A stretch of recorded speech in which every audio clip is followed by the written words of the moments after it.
ভাগ্য ভালো যে 1,71,00,000 টাকার এক কাপ চা খাইনি। বাংলাদেশ কংগ্রেস নির্বাচনের মাঠ পরিচ্ছন্ন হতে হবে, নিরপেক্ষ হবে এবং যে যে রাজনৈতিক দল চলমান আছে যদি আইন দিয়ে কাউকে বাধা নিষেধ থাকে সেটা বাদে অন্যান্য সকল রাজনৈতিক দল অংশগ্রহণ করবে।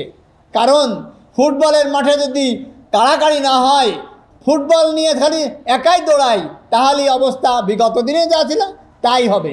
তাই আমরা বলতে চাই যে ঐক্যমত কমিশন গঠন হলো কেন?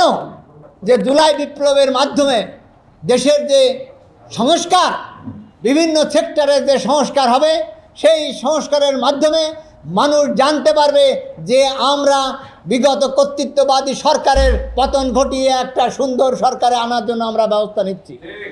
এই ঐক্যমত কমিশনে সকল দলের অংশগ্রহণ অত্যন্ত জরুরি ছিল, কিন্তু দুঃখের বিষয় এখানে কতিপয় রাজনৈতিক দলকে আদর জামাই করে সেখানে তাদের কথা শোনা হলো, বলা হলো। বিএনপি বড় রাজনৈতিক দল এসে বলল কি যে আমরা প্রতারিত হয়েছি। তাহলে কি হলো দেখেন, আজকের পেপারে বলা আছে ঐক্যমত কমিশনের প্রায় 1,71,00,000 টাকা। যদিও পেপারে আজকে আসছে, তবে এখানে কয়েকশো কোটির কথা অনেকে বলেছে, আমি ধরে নিলাম এটাই। তবে বাংলাদেশ কংগ্রেসের ভাগ্য ভালো যে 1,71,00,000 টাকার এক কাপ চা খাইনি। জাতির কাছে কোনো দায়বদ্ধ নাই, 1 পয়সারও দায়বদ্ধ নাই। যারা ঐক্যমত কমিশন গঠন করেছে, যারা ঐক্যমত কমিশন পরিচালনা করেছে, তারা যদি প্রতারণার আশ্রয়ে কাজ করে থাকে, এবং শুনলাম তারা নাকি দ্রুতই তাদের কাজ 31 অক্টোবরের মধ্যে বুঝাই দিয়ে বিদেশ চলে যাচ্ছে, তাহলে আমরা কোথায় থাকলাম? যে জুলাই আন্দোলনের ভাইয়েরা জীবন দিল, যারা একটা দেশের পরিবর্তন চাইলো, তাহলে কোথায় হলো? কিছুই তো হলো না। তাহলে আগের মতোই যদি গতানুগতিক ধারায় নমিনেশন বাণিজ্যের মধ্য দিয়ে আমরা নির্বাচনে এগিয়ে যাই, জাতির যদি কোনো পরিবর্তন না ঘটে, আর সেই নির্বাচন যে গ্রহণযোগ্য না হয়, যদি সকল দল নির্বাচনে অংশগ্রহণ না করে, তাহলে আমাদের আজকের আলোচনায় আমরা যে কেমন নির্বাচন চাই সে প্রশ্ন আপনাদের কাছে আমি রেখে যেতে চাই। তাই আমরা বলতে চাই যে সঠিক, সুন্দর এবং নিরপেক্ষ নির্বাচন দিতে গেলে আগে মাঠকে সুন্দর করতে হবে। মাঠ কিন্তু সুন্দর হয় নাই। 8টি রাজনৈতিক ইসলামী দল গতকাল আলটিমেটাম দিয়েছে কি, যে আগে নভেম্বরে যে তারিখ দেবেন তার আগে গণভোট হতে হবে, তা না হলে আমরা উনি এই ভাষা বলছে আঙুল কিন্তু শুধু না ব্যাখ্যা করবো। তাহলে আঙুল যদি ব্যাখ্যা করে তাহলে নির্বাচন কি ব্যাখ্যা হবে না? আর নির্বাচন যদি ব্যাখ্যা হয় তাহলে আমাদের নির্বাচনের পথ কেমন হলো? সবচেয়ে আগেই উচিত ছিল নির্বাচন কমিশনের যে নির্বাচনটাকে নিরপেক্ষ সুন্দর করার জন্য যা যা আইন করার তাই করতে হবে, কিন্তু সেদিক আমাদের কোনো পদক্ষেপ নাই। আমরা সেদিকে হাঁটলাম না। আমরা একটা গুজবের মধ্যে দিয়ে একটা নির্বাচন দিয়ে সেই নির্বাচনের পদ গদি দখলের জন্য আমরা এখন পায়তারা করছি। এই বাংলাদেশ কংগ্রেস তাই আগেও বলেছে, বিগত সময়ে বলেছে যে এই নির্বাচন নিরপেক্ষ সুন্দর হবে না, সেখানে বাংলাদেশ কংগ্রেস সেই নির্বাচনে অংশগ্রহণ করা বিরত থাকবে। কারণ আমরা বলেছিলাম নির্বাচন কমিশনের যে নির্বাচন অর্গানোগ্রাম আছে, সেখানে জেলা নির্বাচন কর্মকর্তাকে আমরা রিটার্নিং অফিসার করার জন্য বারবার বিগত সরকারের সময় আমরা নির্বাচন কমিশনে যে বলেছিলাম, এবারও বলেছি। আমরা বলেছিলাম সিসি ক্যামেরার ব্যবস্থা করা, সে ব্যাপারে পাশ কাটানো হতো। আমরা বলেছিলাম যে সমস্ত নির্বাচনী বুথের পাশে যেন স্লিপ দিয়ে ভোটারদের প্রভাবিত না করা হয়, সেদিকে কোনো ভ্রুক্ষেপ নাই।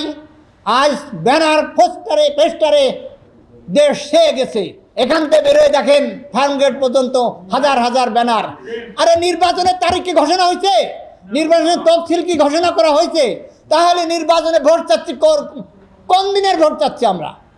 তাহলে এটা প্রশাসনের নির্বাচন ছাড়া আর কি বলবো আমরা? এটা অবশ্যই প্রশাসনের নির্বাচন। আমরা চাই যে নির্বাচনের তারিখ এবং নির্বাচনের তফসিল ঘোষণার পূর্বে পর্যন্ত যত ব্যানার পোস্টার নির্বাচনে ভোট চাওয়া হচ্ছে সেগুলো দ্রুত প্রত্যাহার করা হোক, অপসারণ করা হোক, এবং যেই দিন থেকেই নির্বাচনের কার্যক্রম চলবে, যেদিন থেকে তফসিল অনুযায়ী নির্বাচনের প্রচারের অনুমতি দেওয়া হবে।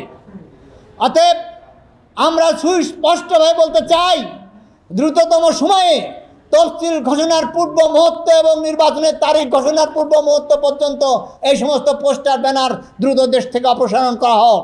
অন্যথায় এই প্রভাবিত নির্বাচন দেশের জনগণকে আরও নির্বাচন বিমুখ করবে।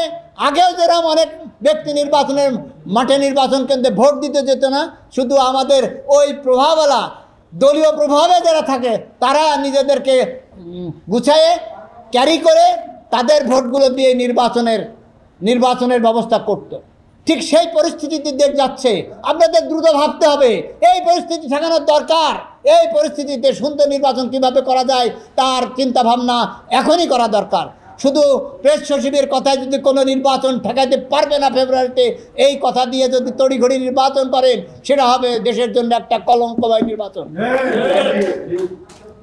আমরা তাই সবার কাছে বলতে চাই, যে দেশের দুর্নীতির মুক্ত করা সম্ভব হলো না, যে দেশের নির্বাচন ব্যবস্থার যে পদ্ধতির পরিবর্তন করা হলো না, সে দেশে আবার সুন্দর নির্বাচন কি করে আশা করা যায়?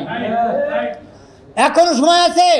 সকল নিবন্ধিত বা অন্যান্য অনিবন্ধিত রাজনৈতিক দল যারা মাঠে থাকে তাদেরকে নিয়ে বসে তাদের সঙ্গে মতামত নিয়ে এই নির্বাচনে পরিবেশ সৃষ্টি করা। অন্যথায় অন্যান্য রাজনৈতিক দল যারা ওই ঐক্যমত কমিশনে যায়নি, যারা বিভিন্ন সময়ে তাদের নির্বাচনী প্রচারণায় বাধাগ্রস্ত আছে, তাদের এই সকল বাধাই শেষ পর্যন্ত নির্বাচনের অনুষ্ঠান হলেও সেটা কাল হয়ে দাঁড়াবে। আমরা এখনই ইউনূস গভর্নমেন্টকে সতর্ক করে দিতে চাই, কিভাবে আপনার এই দলীয়করণের নির্বাচন বন্ধ করবেন, অতি শীঘ্র ব্যবস্থা নেন। আমরা বাংলাদেশ কংগ্রেস তাই বলতে চাই যে নির্বাচনে হওয়া জরুরি, কিন্তু মধ্যবর্তী যে প্রতিবন্ধকতা আসছে এটারও নিরসন করা উচিত।